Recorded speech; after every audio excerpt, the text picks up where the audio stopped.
Usually fighters have to work their way up through the rankings, fighting all of the top ranked opponents to earn themselves a title shot. However, there are other fighters who create attention and insert themselves into the title picture. So here is 5 times fighters who talked themselves into a title shot. Number 5. When Conor McGregor burst into the UFC, he brought with him a lot of attention and the full support of his home country Ireland. He had defeated Marcus Brimage, Max Holloway, Diego Brandao, Dustin Poirier impressively, and was scheduled to face Dennis Siver at UFC Fight Night 59. He was told that if he won the fight, he would get the next shot at then UFC featherweight champion Jose Aldo. In the fight, Conor McGregor finished Dennis Siver by TKO in the second round, winning the contest. After the fight, he jumped outside the cage and had got in Jose Aldo's face, which created a massive buzz in the MMA world. Many had believed that he just talked himself into a title shot and that he didn't face any top fighter in the top 5 of the division at that time, and the fact that he just beat Dennis Siver to earn his title shot. Number 4.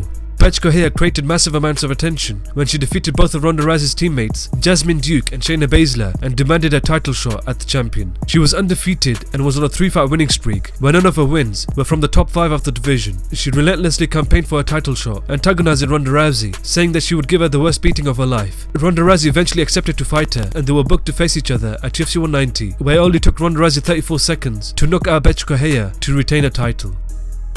Number 3.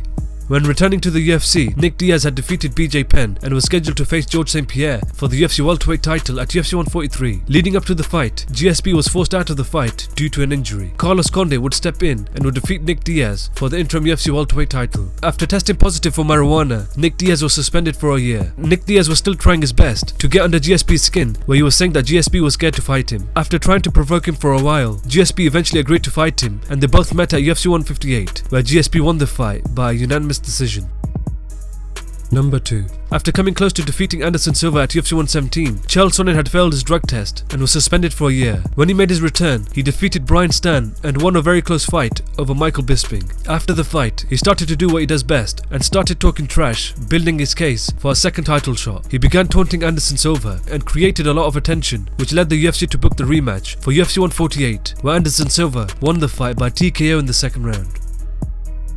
Number 1. Jon Jones was set to defend his UFC light heavyweight title against Dan Henderson at UFC 151. Dan Henderson was forced out of the fight due to an injury. Chael Sonnen stepped in on short notice, but Jon Jones declined to fight him and the event was cancelled. Chael Sonnen started talking trash about Jon Jones not taking the fight with him, and this incident caught a lot of attention, where the UFC let both fighters coach a season of The Ultimate Fighter, and they eventually faced off at UFC 151, where Jon Jones defeated Chael Sonnen by TKO in the first round.